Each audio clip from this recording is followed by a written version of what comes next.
Welcome to the And She Spoke podcast. Today's guest is Michelle Murphy, owner of Wilson Murphy Law and the CEO of Legal Loft. Michelle's specialty is working with small businesses and creatives to make sure that they are protected legally, and she loves working in trademarks. And we get so many questions about trademarks, and that is why we invited her on the show today. So if you have questions, you're definitely going to want to listen to this. Also, did you know that lawyers are sometimes on TikTok and get clients from TikTok? She shares it in this episode. Enjoy the conversation with Michelle Murphy. Welcome, Michelle, to the podcast. We're so happy to have you. Thank you. I'm happy to be here. I'm intimidated by this conversation because the two of you are lawyers and I'm not. So I'm going to just make a fool of myself and ask all the simple questions. But first, Michelle, please let us introduce yourself to our audience. Tell us who you are, where you live, what you do. Sure. So my name is Michelle Murphy. I live in Fort Lauderdale, Florida. I grew up in South Florida, so this is home for me. And I am a trademark attorney. Well, I would say I'm a small business attorney because I do not only trademarks, but I do contracts and also business entity formations, which is basically forming your LLC or your corporation. So I'm just, Jenny, before you jump in, just tell me, when you are a lawyer and you're training to be a lawyer, when do you decide that you're going to be a small business lawyer? Like at what point does that happen? Anytime, because when you're in law school, you don't have a major like we do in undergrad. So you kind of just, most of us, I think, just jump out into the real world, take the first job that we can get. And then from there, we kind of just try to navigate the industry because there are so many positions out here that you wouldn't even realize that there are lawyers for. I know there's like gaming lawyers, like video game lawyers, and just really niche. So when areas. Did you know you wanted to work in small business? So I would say, I'm an 8-year attorney this year. Yeah, I've graduated for 8 years now. So I knew probably 2019 was when I opened my own firm. Prior to that, I was actually going to be the debt collection, like I was going to do on the debt collection side, or the client, the debtor side of debt collection. And because that was my first job out of law school. And so I was going to do that, but I was like, why am I opening up a firm where I'm not even interested in this subject matter, like at all? So this might be like a little woo-woo, had a dream about it, woke up in the middle of the night because I was like, wait, because my dream was about an influencer. And she had issues with an attorney, legal issues. And I was like, just go to your attorney in the dream. I literally woke up at like 3 a.m. and I was like, what? Is this a thing? And so I started using Google at like 3 a.m. to figure out like what type of issues influencers deal with. And a lot of it was trademarks and contract issues. So I was like, okay, well, this is what I'm going to do. That's like the best story of how you found your niche and opened up your firm. That is so good. Our audience is very woo. So let it out. Okay, Jenny, I know you have questions about trademarks. Let's go. Yeah. So Michelle, thank you so much for agreeing to come and share your wisdom here on our podcast. We have an entire audience filled with small business owners. And so I'm just wondering, since you do both you specialize in trademarks, but you're a small business attorney. A lot of our community they're really in the early stages of business. And I'm just curious from your perspective, what are the first few things that a new business owner needs to do in terms of covering their legal backside? When someone walks into your office, or I'm guessing virtually, reaches out to you, what is the first thing you recommend that they do? So I will always say, go make sure that all of your agreements are in place. So if you have a website, make sure all your terms and conditions, your privacy policy, any disclaimers that you have to have, make sure those are all, good, bulletproof, legally sound. And then from there, I don't always say to start with the LLC because sometimes you don't need to. If you are a service-based business, most of the time you can kind of float on by without forming the LLC or the corporation. I would say obviously more high risk industries like nursing or psychology or, therapy, like anything that has to do with health, legal, architecture, construction, those fields, much different. But if you're like a copywriter or a website designer, I'm like, you can hold on, like make sure you're making money, you have like a sustainable income. And then from there, start dealing with all the LLC type things. Now, when it comes to trademarks, that is a whole different beast. And that's because trademarks are first to use. And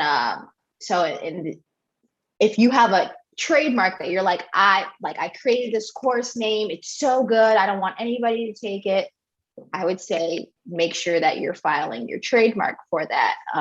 Because if somebody does file after you, even if you're the first to use it, if someone files after you, then you have to pretty much start a legal battle, which you probably don't want to, or have the funds to, get into litigation over your name. So if you know that if you love a name and you're like, even just thinking about filing a trademark application, reach out to an attorney and just see kind of what the process is and learn more, because so many times people come to me and it's too late.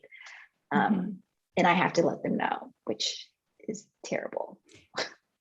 So that's so interesting. Tell me about that process. So people are coming to you basically at the point where they've been using a certain trademark or a certain course name or something, and then they notice that someone else is using it. Is that a typical time that you see a client or a potential client come in? I will say that, and also more and more, I'm starting to see small businesses file their trademark before even before they've launched. And I think it's because we have so much more knowledge with the internet, and they're seeing that people have been copying other, maybe their colleagues. So they're like, and I don't want to have to deal with that. And so they start the process before the launch, which you can do. You don't have to be selling your course or product or whatever you're selling before you file an application. Okay. And Michelle, just give us a sense of the investment. We have quite a few trademarks ourselves, but we're a tech company. And so it's always a fine line when we're getting asked advice from our clients about trademarking, because it is definitely not cheap. And so I'm just wondering, like, when someone comes to you and say they want to file, one trademark, what is sort of the rough ballpark investment involved and the timeline as well? So my rates start at $3,000, and I am actually bumping up my rates a little bit because I have found that I need a holistic view of someone's business. And so now I'm starting to do legal audits before we even get to the point of, filing a trademark, because maybe you need something else before you get to the trademark stage. And so that's kind of what I do, my process. But the timeline right now, trademarks are taking about 12 to 18 months. They have just hired more people to help them get through the backlog. Normally, before COVID, it was around 9 to 12 months that the whole process would take. I have clients right now where we're still waiting on an examiner to pick up their application 6 months later. So it's really slow right now. When you say if someone walks into your office and wants to file for trademark or have questions about trademark, your legal audit that you do first. So what kind of things are you looking for, and why do you have to do that before a trademark? So I really look for everything. So I ask them about insurance, licenses that they have, their website compliance. ADA compliance is huge right now. What's ADA? ADA? American Disabilities Act. Okay. So just making sure that your website is compliant so that deaf people or blind people or, whoever has disabilities can still access your website, just like, me or you could. What else is there? There's so many just different and like legal terms of issues. use and privacy, just making sure that's all buttoned up. Okay. Yep. Okay. just all of it, like wanting to know if they have an LLC already. Is that something, and just figuring out what their actual goals are before we even get into this process. Because a lot of times people think that the trademark is this magical thing. It's great to have, but you still have to do other back end marketing and all the same things. It's not just like a miracle worker for your business. Yeah, for sure. Michelle, one question that I think comes up a lot in our community is, do you need to have formed a legal entity prior to filing a trademark application? You don't have to, but I do recommend it because a trademark is an asset, right? Mm-hmm. And so if you do form your LLC or your corporation, you're going to want the trademark to be owned by that LLC or corporation. And if you file it individually, at first, you're going to have to assign it over to the LLC or the corporation once you actually decide to get that business entity formed. Mm-hmm. Okay. And then I know what other people, our clients, are thinking listening to you is like, what about copyright? Could you explain the difference between copyright and trademark? Sure. So a trademark is a brand identifier. So your name, your slogan, your logo, all the pretty brand assets that you get created for you. And so then copyrights are more so the actual creatives that you make. So anything that's like a book, a painting, some logos can be copyrighted too if there's some type of artistic expression. Websites can be copyrighted, sculptures, kind of like that. Those bigger creations are the copyright, and that's the difference between the two. But you don't have to file anything to get a copyright. Like you can just. You do have to file. You do. Oh, see. Yes. So you do have to file a copyright registration if you want to be able to sue somebody that has copied you. But technically, copyrights are done at creation. So there's nothing like that you have to say. But as soon as you put pen to paper, copyright protection has started. But if you want to sue in federal court, you have to register it with the Copyright Office. So talking about federal court here, Sandy is Canadian and we have a diverse community, as I'm sure you're working on the internet. And so, we're representing and working with clients all over the world. How does that factor into your trademark strategy? Because I know it's one thing to file and hold a trademark in the United States, but what do you recommend for those businesses that are really working internationally, or for those people like Sandy who are Canadian or maybe even operating a business in Canada, but want to have protection in the United States? So you can file a trademark in the US as long as you have a US attorney. They just changed the rules, I want to say about a year ago on that, because of all of the Chinese trademark applications that were getting filed. But now if you're trying to file a US application with the USPTO, which is the United States Patent and Trademark Office, then you have to have a US attorney and you file just like anything else. So don't need to be a US corporation at all. Just need a US attorney. Exactly. And then if you have filed a US application, you can go over to, there's something called the Madrid Protocol. And so the US has contracted with all these other countries so that you can use your US based application in whatever other country and vice versa. So if you're Canadian, you have a Canadian trademark, you can use that application in the US. And that's for priority rights. So and priority rights just basically means that you were using it maybe in 2010. And somebody that filed in August of say you're using it January 2010, someone filing August of 2010 wouldn't be able to say that they have priority over you, basically, with that protocol, the Madrid Protocol. And Michelle, do you typically recommend that your US based clients pursue trademarks in other countries? I ask them what their goals are. And so based on their answer, then we try to figure out what we want to do with the international trademarks. Jenny, do we have international trademarks? We don't know. We should. So Michelle, at what point does it, like, depending on those answers, what answer that would someone give that would cause you to, recommend that they pursue trademarks in other countries?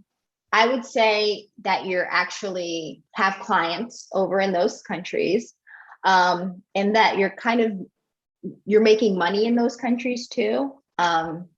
So if you have a large income, or if you have a lot of clients over in another country, then I would highly recommend, trying to file a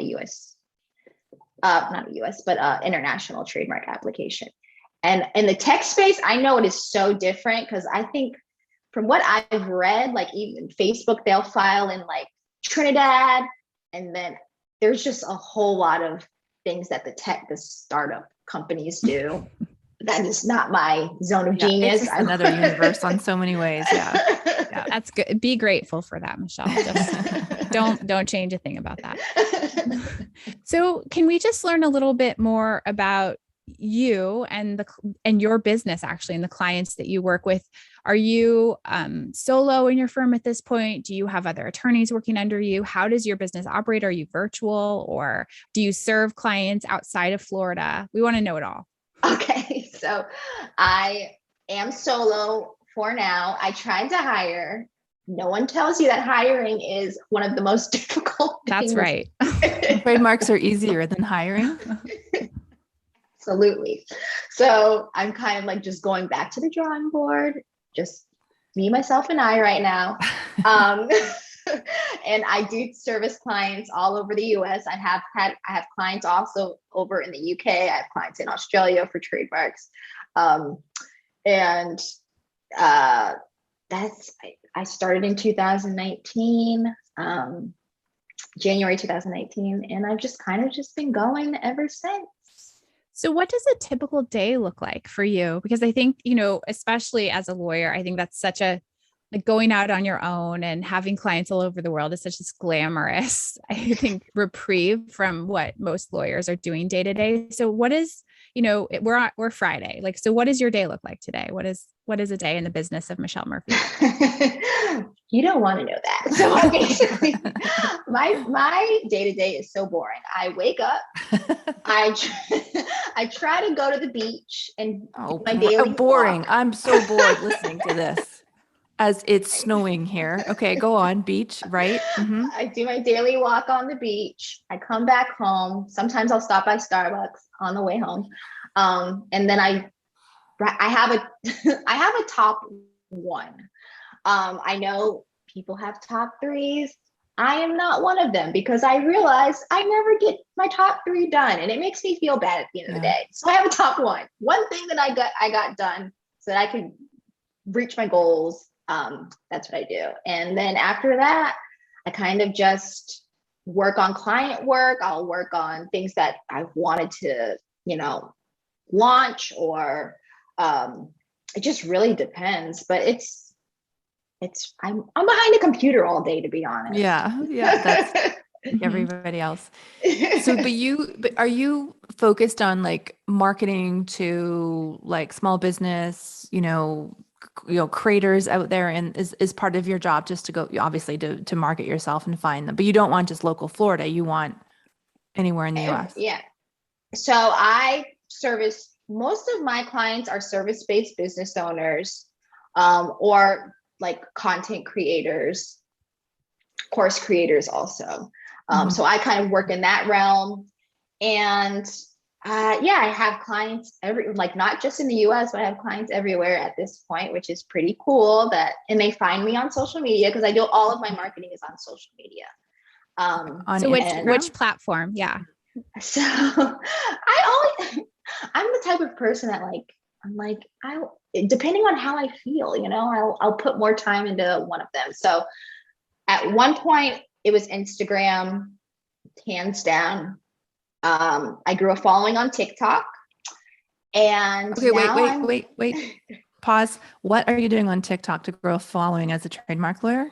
So I talk about, different tidbits of business and being an attorney and what my law school experience was, just things like that. And I have almost 16,000 followers over there.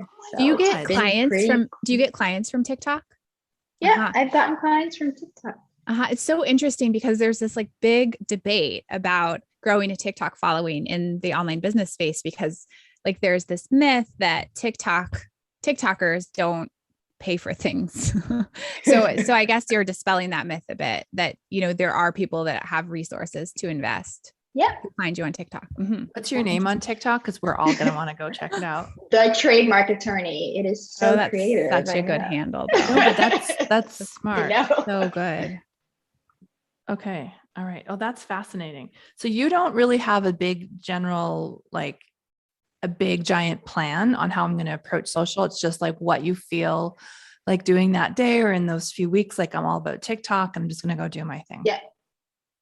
Yeah. Oh my God. Yeah, exactly. And I've started now posting more on LinkedIn. So it's just like, I just kind of go with the flow. I love it. And it's so hard to have a marketing plan when you do that. So yeah. What are your favorite kind of clients? Like, who is like your perfect client? What is their story? So my favorite kind of client, I like the ones that allow me to do my job. Like they just kind of step back. They understand that I know what I'm talking about. I am the attorney on their case. I will not steer them wrong. Because you do have those clients that are always questioning you along the way. Oh yeah. You hired me for a reason. But yeah, I would just say most of my clients are women. And like I said, they're service-based business owners or they're content creators. So it's always fun to work with them, just to see them like grow something out of just creativity. I think it's so neat. Like they've been able to monetize their passions. It's incredible. Yeah, that's the dream. Right? Okay. So Michelle, at the end of every episode, we ask our guest to share something that's bringing you joy right now in your life and a tool that can help our listeners hustle in their career or business. Okay. Something that's bringing me joy. So I was thinking about this and I had a couple. So that's okay. One thing I'm an online shopper. And so one thing that I have been enjoying in shopping for a lot are Skims, which are like loungewear, because I wear loungewear all the time. I don't know what that. Wait, what is that word? Skims? This is like, Skims? I feel like we should know this word. I think this is like something Jenny's like, Sandy, can I buy this skim? And I'll be like, what the hell is a skim? Hey, what's a skim? So it's Kim Kardashian's like loungewear and shapewear line. And she did say what you want about the family. The line she created was so quality and they're just so comfortable. The clothes are comfortable. It's great for lounging around. And so that's one thing that's bringing me joy. And just, what was the other? Hallmark Christmas movies. I've been watching them all day. So I think they started last Friday, their Christmas lead up. And I've just been watching those movies all day. And what like, is it on Netflix? Are they on Netflix? Like, how are you watching them? So I watch it on Sling TV. Sling. Yeah. Michelle, we need more of you in our lives. I feel like you're like the key to everything. So Sling is basically like your Comcast. It's a cable network, except you use Wi-Fi instead of it just being through Sling. Sling. Write that down, Sandy.